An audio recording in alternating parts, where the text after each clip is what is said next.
Bismillahirrahmanirrahim. Assalamualaikum warahmatullahi wabarakatuh. Ikan sepat, ikan tenggiri, ikan tongkol, ikan pari, salamnya kurang kompak lagi. Saya ulangi sekali lagi. Assalamualaikum warahmatullahi wabarakatuh.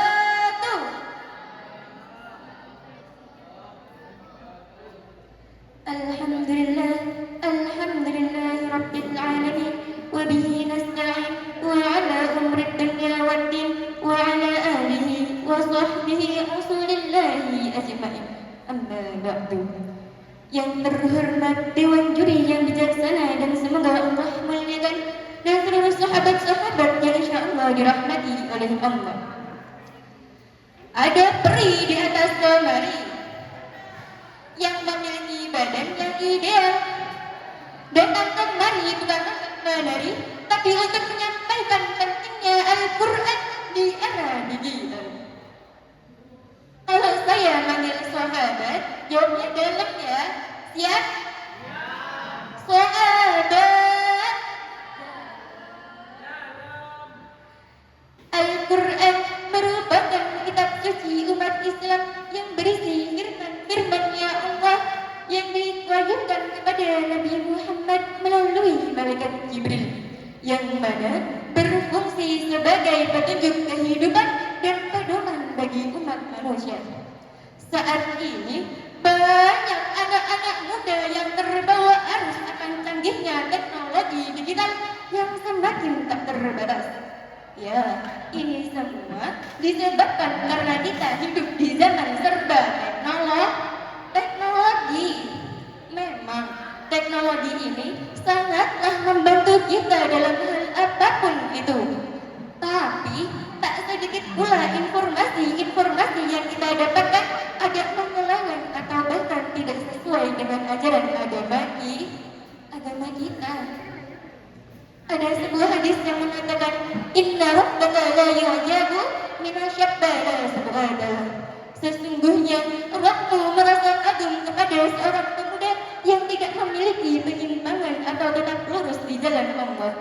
Hadis riwayat Bukhari. Maka dari itu, kita sebagai pemuda harus menanamkan pada diri kita betapa pentingnya Al-Quran di zaman sekarang. Al-Quran adalah pedoman dan sebaik-baiknya petunjuk di zaman ini. Maka jangan sampai kita jauh dari Al-Quran, karena di zaman ini banyak penipuan-penipuan yang dapat menyesatkan diri kita. Kita sebagai generasi penerus bangsa harus menjadikan Al-Quran sebagai fondasi pedoman kita. Sahabat kita semua adalah panutan. Jadi jangan sampai kita menyampaikan sebuah arahan atau ajaran yang salah. Allah SWT telah berfirman dalam Quran surah Al-Ma'idah ayat 48 yang berbunyi, A'udzu billahi minasyaitonir rajim. Bismillahirrahmanirrahim. Wa anzalna ilaikal kitaba wa muhaiminan alaihi minal haqq. Maaf, salah ayat. Saya ulangi sekali lagi. Wa anzalna ilaikal wa anzalna minal mu'sirat wa anzalna ilaikal kitaba bil haqqi musaddiqan lima baina yadayhi minal kitabi wa muhaiminan alaihi fahkum bainahum bima بما أنزل الله ولا تتبع أهواءهم عما جاءك من الحق صدق الله العظيم. Yang artinya, dan kami telah membawakan kitab Al-Quran kepadamu Muhammad dengan membawa kebenaran yang membenarkan kitab-kitab yang diturunkan sebelumnya. Maka putuskanlah perkara mereka menurut apa yang diturunkan Allah, dan janganlah engkau mengikut keinginan mereka dengan meninggalkan perkara yang datang kepadamu. Quran Surah Al-Ma'idah ayat 48. Dan juga ada sebuah hadis yang mengatakan, khairukum man ta'alam al-Qur'ana wa 'allamah. Khairukum man ta'alam, sebaik-baik manusia adalah Al-Qur'ana wa 'allamah, yang mempelajari Al-Qur'an dan mengajarkannya. Quran, hadis riwayat Bukhari. Lantas, bagaimana caranya agar kita tidak tersesat dengan canggihnya teknologi digital yang semakin tak terbatas ini? Caranya dengan tetap mengedepankan ajaran-ajaran Al-Quran dan terus memahaminya, mampu memilah dan memilih konten, pergaulan, dan gaya hidup yang baik, serta membangun komunitas Qurani baik offline ataupun online. Sahabat, sebelum saya tutup, saya punya pantun dan jangan lupa dijawab cakap. Main sosmed jangan berlebihan, isi waktu dengan bacaan. Era digital penuh dengan godaan, tetaplah teguh dengan Al-Quran. Baiklah, itulah tadi sedikit penyampaian dari saya, mudah-mudahan bermanfaat bagi kita semua. Saya akhiri, pergi ke pasar membeli teri. Sampai jumpa di lain hari. Wassalamualaikum warahmatullahi wabarakatuh. Beri tepuk tangan dulu untuk Fetty. Selanjutnya peserta nomor urut 22 ada Salwa Revalina dari Poltekkes Kemenkes Bengkulu. Baik, lanjut kita ke nomor urut 25 ada Sabira Lintang Syafitri dari UIN Fatmawati Soekarno Bengkulu. Kita beri tepuk tangan dulu untuk Sabira.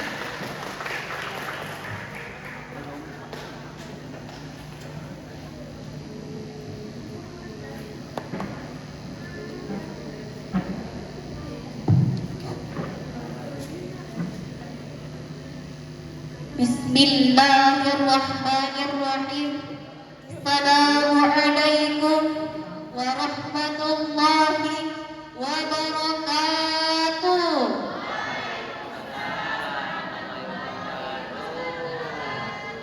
Alhamdulillah, nahmaduhu wa nasta'inuhu wa nastaghfiruh wa na'udzu billahi min shururi anfusina wa min sayyiati a'malina. Asyhadu an la ilaha illallah wa asyhadu anna Muhammadar Rasulullah. Pertama-tama, marilah kita panjatkan puji serta rasa syukur kita atas kehadiran Allah Subhanahu wa Ta'ala yang telah menimpahkan nikmat iman, nikmat Islam, sehingga kita dapat berkumpul pada kesempatan yang berbahagia ini. Salawat beserta salam selalu tercurah kepada baginda kita, Nabi Agung pembawa risalah kebenaran, penutup para nabi, dan suri tauladan sepanjang zaman. Siapa lagi kalau bukan baginda Nabi Muhammad sallallahu alaihi wasallam. Allahumma salli ala sayyidina Muhammad wa ala ali sayyidina Muhammad.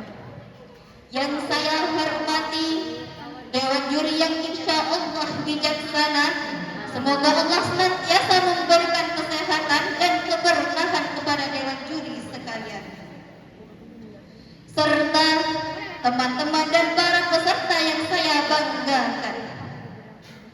Hadirin rahimakumullah, persaudaraan ibarat sebuah benih, jika dipelihara dengan kasih sayang, disiram dengan keikhlasan, dan dijaga dari hawa permusuhan, maka ia akan tumbuh menjadi pohon yang rindang yang menaungi banyak orang. Maka pada kesempatan yang berbahagia ini, izinkanlah saya menyampaikan sebuah ceramah yang berjudul Menyulam Ukhuwah Merajut Syurga. Ukhuwah adalah salah satu anugerah terbesar dari Allah yang seringkali kita lupakan. Rasulullah SAW ketika hijrah ke Madinah, hal pertama yang beliau lakukan ialah mempersaudarakan kaum muhajirin dan kaum ansor. Mereka berasal dari latar belakang yang berbeda. Ada yang kaya, ada yang miskin, ada yang pendatang, bahkan ada yang primitif. Namun semuanya dilebur dalam satu ikatan, yaitu ukhuwah Islamiyah. Dalam firman Allah Quran surah Al-Hujurat ayat 13 yang berbunyi, A'udzu billahi minasyaitonir rajim. Bismillahirrahmanirrahim. Ya ayyuhan nasu inna khalaqnakum min dzakarin wa untha wa ja'alnakum syu'uban wa qabaila lita'arafu. Inna akramakum 'indallahi atqakum. Innallaha 'alimun khabir. Yang artinya, wahai manusia, sesungguhnya kami telah menciptakanmu dari seorang laki-laki dan perempuan. Kemudian kami menciptakan kamu dari berbangsa-bangsa dan bersuku-suku agar kalian saling mengenal. Sesungguhnya Allah Maha Teliti lagi Maha Mengetahui. Artinya, ayat ini mengajarkan kepada kita semua bahwa persaudaraan sejati tidak hanya didasari atas warna kulit, keturunan, bahkan status sosial, tapi persaudaraan dibangun atas dasar iman dan takwa. Inilah ukhuwah yang hakiki, ukhuwah Islamiyah yang mengikat hati kaum muslimin dalam satu kalimat, yaitu La ilaha illallah Muhammadur Rasulullah. Hadirin rahimakumullah, persaudaraan ibarat kain tenun. Bila benangnya saling menguatkan, maka ia akan menjadi kain yang indah dan kokoh. Tetapi bila benangnya tercerai-berai, maka ia akan mudah rusak dan mudah robek. Begitu pula dengan umat Islam, bila saling menguatkan, maka kejayaan akan terwujud. Tetapi bila tercerai-berai, maka kelemahan akan menimpa. Rasulullah SAW bersabda, perumpamaan orang-orang yang saling mengasihi, saling menyayangi, dan saling mencintai itu ibaratkan satu anggota tubuh. Jika anggota tubuh sakit, maka seluruh tubuh ikut merasakan sakit. Hadis riwayat Muslim. Maka ukhuwah bukan hanya slogan saja, tapi juga harus diwujudkan dalam kehidupan sehari-hari dengan cara menolong saudara yang kesulitan, menutupi aib bukan menyebarkan, dan memberi maaf atas kesalahan. Hadirin rahimakumullah, marilah kita sama-sama jadikan ukhuwah sebagai pakaian kita, saling menjaga sebagai kebiasaan kita, dan surga sebagai tujuan akhir kita. Jangan jadikan perbedaan meruntuhkan persaudaraan, tapi jadikannya sebagai warna menambah keindahan dalam persaudaraan. Mungkin sebelum saya menutup dakwah saya atau tausiah saya pada kesempatan kali ini, izinkanlah saya menyampaikan sebuah pantun, boleh? Bunga mawar mekar di taman, harumnya semerbak ke seluruh desa. Ukhuwah dijaga dengan penuh keikhlasan, semoga kelak di surga kita akan bersama. Amin, Allahumma amin. Jika ada salah kata saya mohon maaf, kepada Allah saya mohon ampun. Saya akhiri, wallahu muwaffiq ila aqwamit thoriq. Wassalamu alaikum